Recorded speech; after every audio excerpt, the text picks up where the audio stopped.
की नाम की महिमा हो। परमेश्वर ने ये सुंदर अवसर दिया, परमेश्वर की उपस्थिति में फिर से एक और बार हम आने के लिए प्रभु ने इस मौका परमेश्वर ने दिया है। परमेश्वर की लाखों लाख धन्यवाद हो। हम पिछले क्लास में हम ये पढ़े थे, जो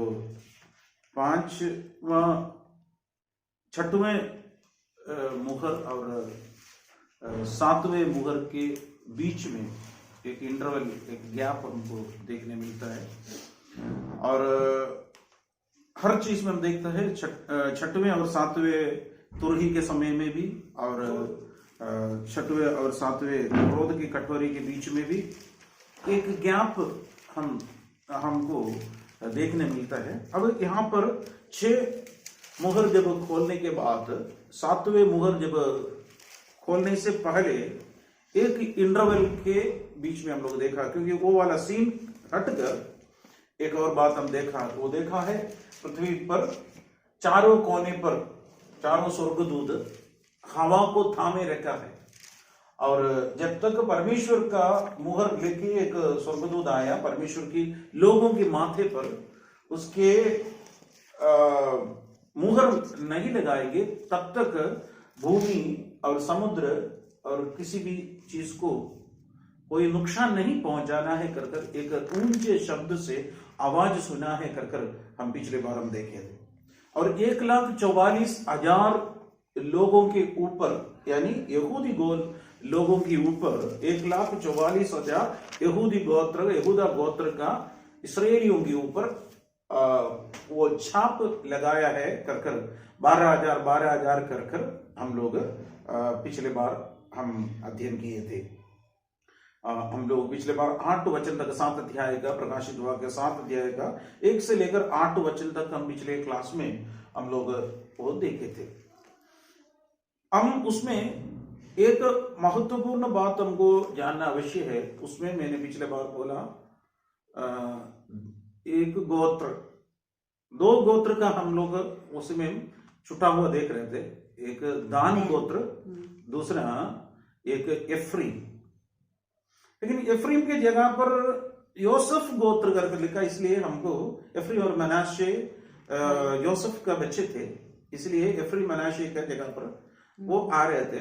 लेकिन उस जगह पर एफ्रीम की जगह पर योसेफ गोत्र आ गए, इसलिए हम मान सकते हैं वो योसेफ गोत्र और एफ्रीम एक में आ गया होगा। लेकिन यहां पर दान गोत्र तो छूट गया। दान गोत्र वहां पर उसका नाम है नहीं। कई बाइबल स्कॉलर्स का कहना है, उसमें से बहुत इंपॉर्टेंट बात यही है, वो बिब्लिकली भी थोड़ा सा हमको अच्छा भी लग रहे थे। एक काम, ये दान गोत्र मूर्ति पूजा किया था, वो एक बहुत बड़ी कारण है। प्रभु का वचन में व्यवस्था विवरण का पुस्तक में परमेश्वर ने एक आज्ञा दिया था, व्यवस्था विवरण 29, ड्यूट्रोनॉमी 29, उसका 15 वचन से 21 वचन तक है। ड्यूट्रोनॉमी 29, 15 to 21।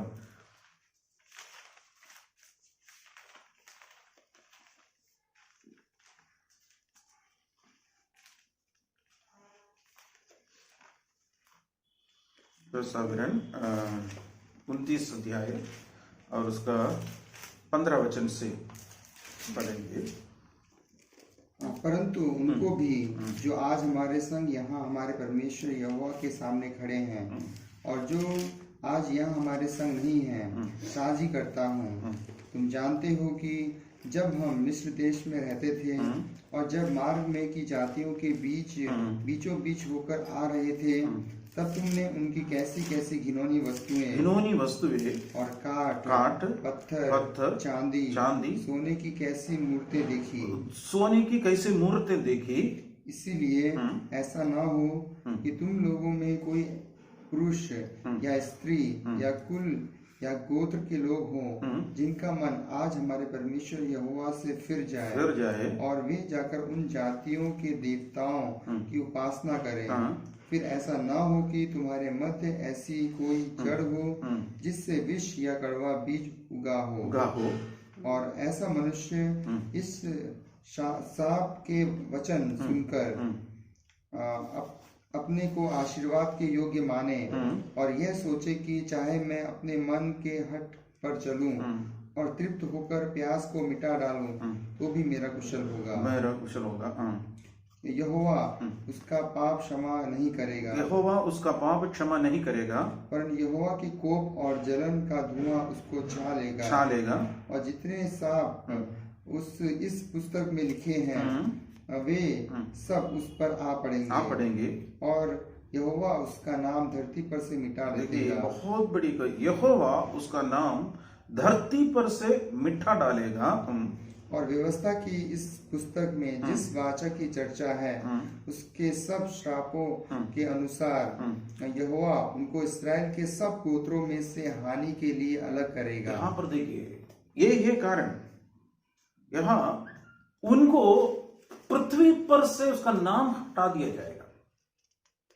अभी जो मूर्तियों के पीछे जो लोग चल रहे हैं, सत्य परमेश्वर को छोड़कर, सत्य यीशु को छोड़कर मूर्ति पूजा यानी देवी देवताओं के पीछे जब जो चल रहे हैं, मनुष्य सोचेंगे वो भलाई के लिए कर रहे हैं, सोचेंगे, लेकिन प्रभु बोल रहे हैं मैं क्रोध रखेंगे।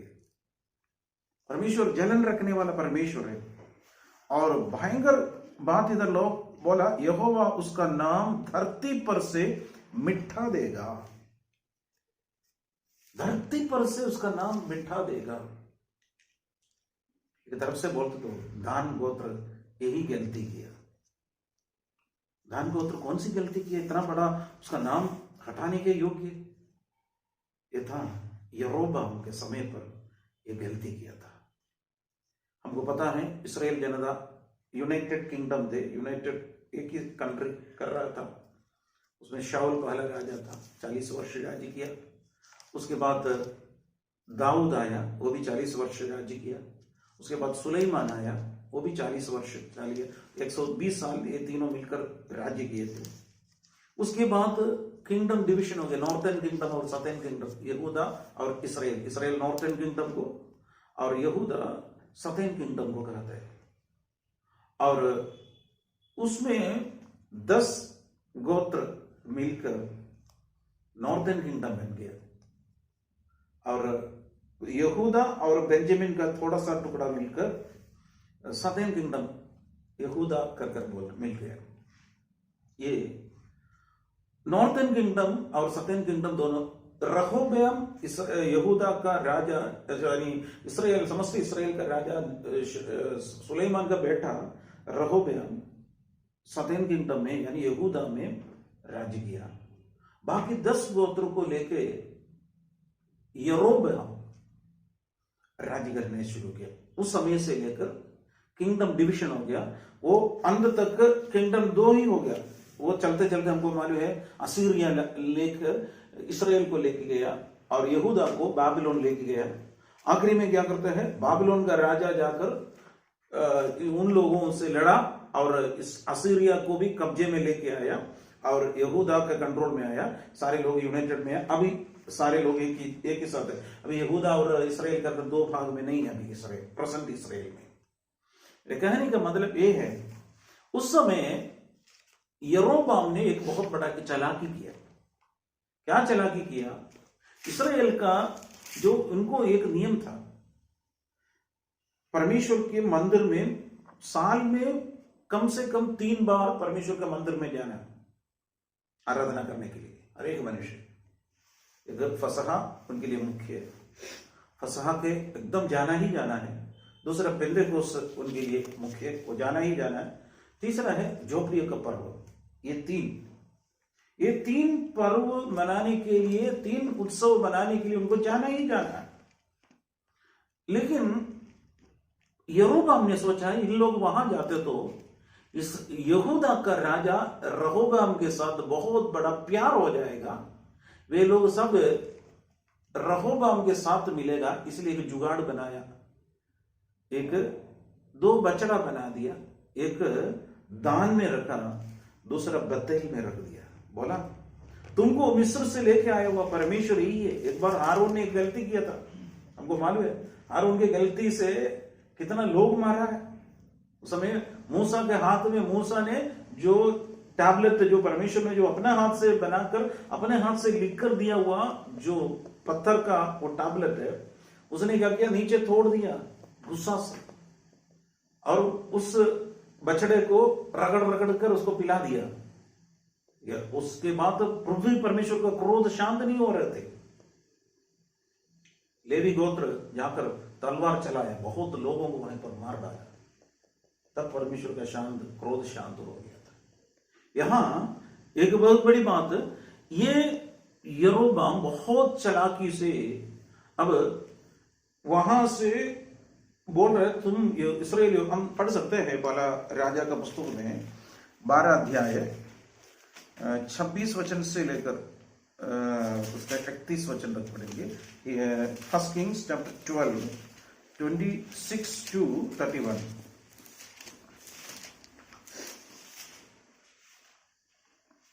तब यरोबाम सोचने लगा, अब राज्य दाऊद के घराने का हो जाएगा। हाँ, अब यरोबाम सोचने लगा राज्य दाऊद के घराने में जाएगा। यदि प्रजा के लोग यरूशलेम में बलि करने को जाएं, तो उनका मन अपने स्वामी यहूदा के राजा रहोबियाम की ओर फिरेगा, और वे मुझे घात करके यहूदा के राजा रहोबियाम के हो जाएंगे। अतः राजा ने सम्मति लेकर सोने के 2 बछड़े बनाए और लोगों से कहा, यरूशलेम को जाना तुम्हारी शक्ति से बाहर है। इसलिए हे इस्राएल, अपने देवताओं को देखो, और जो तुम्हें मिस्र देश से निकाल लाए हैं। ये इतना चालाकी से हो रहे। हे इस्राएल, अपने देवताओं को देखो जो मिस्र से लेके आया। एक बार वहां पर दंड मिलने के बावजूद भी हारून की गलती फिर यहां पर इन लोग क्या करता है, दोहरा रहे थे। आगे बढ़ेंगे। उसने एक बछड़े को बेतेल और दूसरे को दान में स्थापित किया। दूसरे को दान में स्थापित किया, एक को बेतेल में, दूसरे को दान में स्थापित किया। और यह बात पाप का कारण हुई, क्योंकि लोग उसमें से एक के सामने दंडवत करने को दान तक जाने लगे। और उसने ऊंचे स्थानों के भवन बनाए। यहाँ पर देखिए क्या क्या हो रहा है, ऊंचे जगह बना दिया, दान में लोग जगह। यरूशलेम में परमेश्वर का भवन में जाने वाला लोग दान में बछड़े के सामने जाकर मिस्र से हमें लेके आए वाला परमेश्वर यही है कर दंडवत किया। वो परमेश्वर का नजर में बहुत बुरा लगा। अभी दुनिया यही चल रहा है। इसलिए असली परमेश्वर, जीवित परमेश्वर के पीछे जाओ बोलते तो लोगों को अच्छा नहीं लगा, दूर है। जीवित परमेश्वर की आराधना करके बोलते तो बहुत बड़ा दूर है। बछड़ा बनाओ, दान तक जाने के लिए तैयार है। अरे दुनिया यही है। परमेश्वर उससे प्रसन्न नहीं हो रहे। कुछ लोग सोचेगा वो परमेश्वर को मैं खुश करा रहे। हम सब रोमन कैथोलिक परिवार से आए, हमको पता है। हम कैथोलिक परिवार से हम लोग आए थे। तमाम प्रकार का संत लोगों का प्रार्थना, मरियम के प्रार्थना, यीशु मसीह वहां पर बिल्कुल कोई स्थान नहीं है। जो भी हो तो यीशु को सुलाने वाला काम ही कर रहे। वे सोच रहे थे बहुत बड़ी काम, जीवित और सच्चा परमेश्वर को, पिता परमेश्वर पुत्र यीशु मसीह को यहाँ पर भेजा है। किस उद्देश्य से भेजा है, उस उद्देश्य में कोई मतलब नहीं। यीशु को सुलाने बस वही है, उसके अंदर बंद करके रखना, बाकी लोगों से प्रार्थना करो। तुम्हारा कोई भी खो गया तो उस संत से प्रार्थना करो। तुमको पानी का कमी है तो फलाना संत से प्रार्थना करो। यही है जीवित और सच्चा परमेश्वर को छोड़कर ये दान में रखा हुआ यरोबाम ने रखा है। उसी प्रकार का समस्या आज प्रेजेंट डे में भी हम लोगों को मिल रहे। शैतान बहुत चालाक है। शैतान का कार्य कभी खत्म नहीं हुआ, वो चलते, यीशु के आगमन तक वो चलते रहेगा। वो उसके बाद भी वो करेगा, लेकिन फाइनल जजमेंट तक वो चालाकी का काम करते रहेगा। हम यीशु का बच्चा है, हम यीशु का संतान है। इस कारण से कुछ स्कॉलर्स का कहना है, मैं उसका नाम उस पृथ्वी से मिटाएगा कर प्रभु का वचन है। तो इसलिए दान गोत्र यहां पर छूट गया है कर बोल रहे। हो सकता है उसका कारण सही भी होगा। दूसरा किसी का कहना है दान गोत्र से एंटी क्राइस्ट आने का चांस है बोल रहे थे। जैसे यहूदा गोत्र से यीशु मसीह आया, इसी प्रकार दान गोत्र से एंटी क्राइस्ट आएगा। वो कितना तक रिलायबल है हमको मालूम नहीं, लेकिन इसमें हमको बहुत अच्छा रिलायबिलिटी हमको देख रहे हैं। दान गोत्र वहां पर छूट गया, कारण हमको देखते तो बिब्लिकली हम देखते तो उनका नाम पृथ्वी में से मिटा दिया जाएगा बोलते तो, इसलिए मैं 12 गोत्र में से उनका नाम हट गया। आज परमेश्वर की उपस्थिति में हम लोग हैं, परमेश्वर का नजर में हम लोग हैं, परमेश्वर की उपस्थिति में हम लोग हैं, हम यीशु का संतान हैं।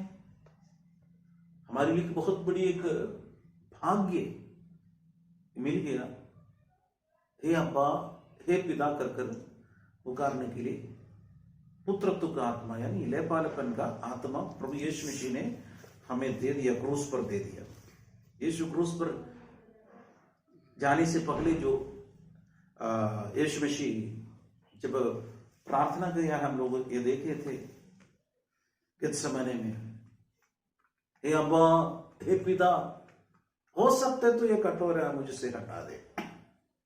अब्बा पिता कर पुकारने के लिए अधिकार हमको देने के लिए यीशु ऐसे किया, यीशु को कटोरा पीना पड़ा। प्रभु की महिमा। हम वापस आएंगे 7 अध्याय का 9वां वचन पढ़ेंगे और प्रकाशित वाक्य पुस्तक।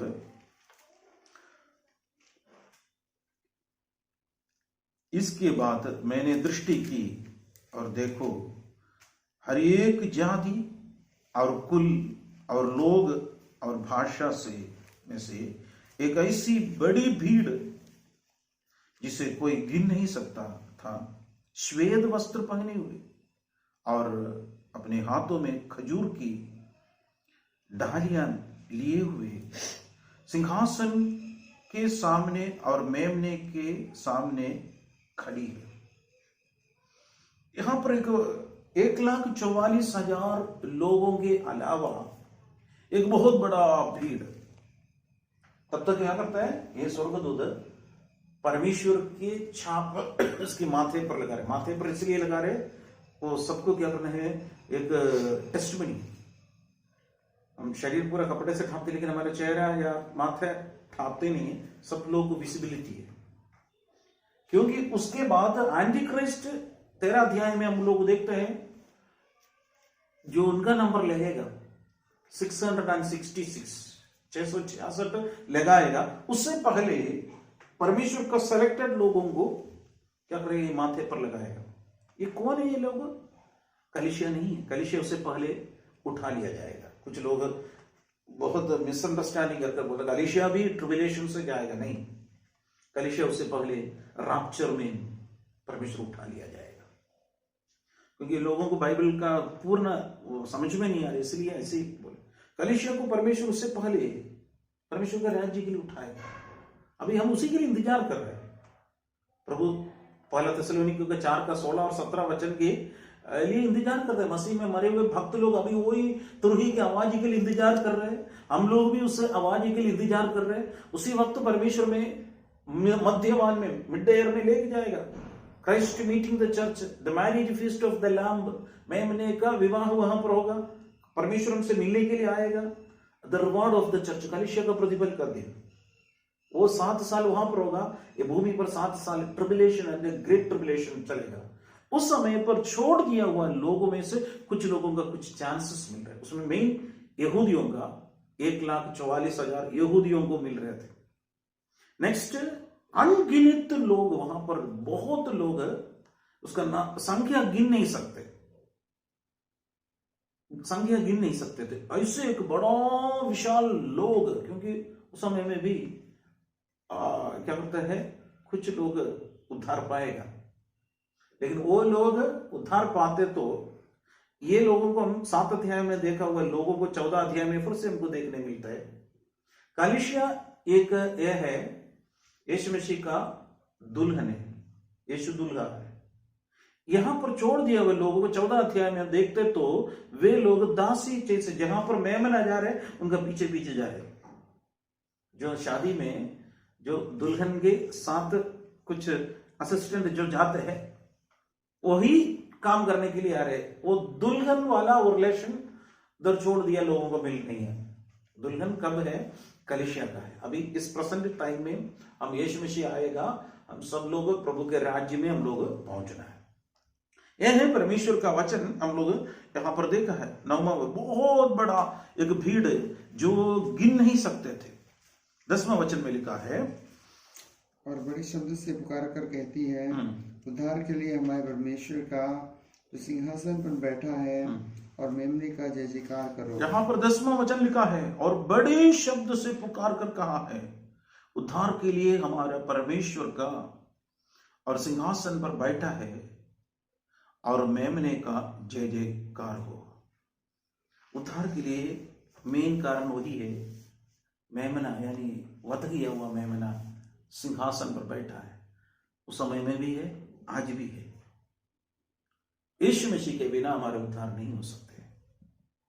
इसलिए पत्रोस बोला, हमारा छुटकारा सोना या चांदी जैसे नाशमान वस्तुओं से नहीं मिला, निर्दोष और निष्कलंक मेमना अर्थात यीशु मसीह का बहुमूल्य लहू से मिला है।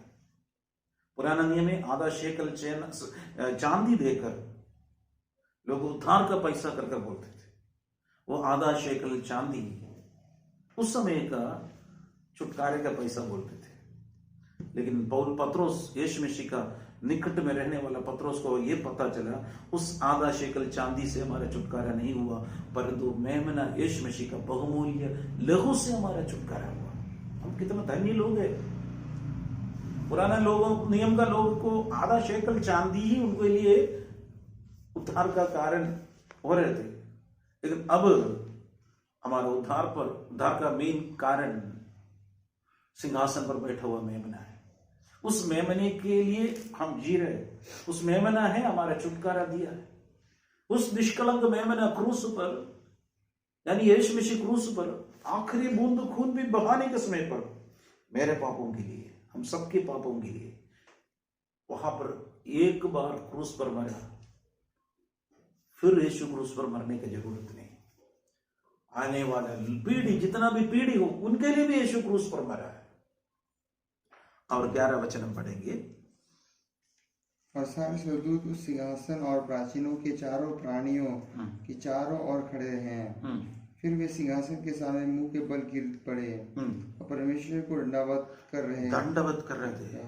यहां पर देखा है स्वर्गदूत, सारे स्वर्गदूत उस सिंहासन और प्राचीनों और चारों प्राणियों के चारों ओर खड़े हुए हैं। फिर उसने सिंहासन के सामने मुंह के बल गिर पड़े और परमेश्वर को दंडवत कर रहा था। लगभग हम लोग 5 अध्याय और 4 अध्याय में देखा हुआ वो दर्शन वापस इधर मिल रहे थे। 4 अध्याय 5 अध्याय में हम लोग को वो याद आया तो एक सिंहासन, वो सिंहासन पर एक परमेश्वर बैठे हैं, चारों ओर 24 सिंहासन, 4 प्राणी, बिजलियां, गर्जन और आवाज वहां पर सब देख रहे थे 4 और 5।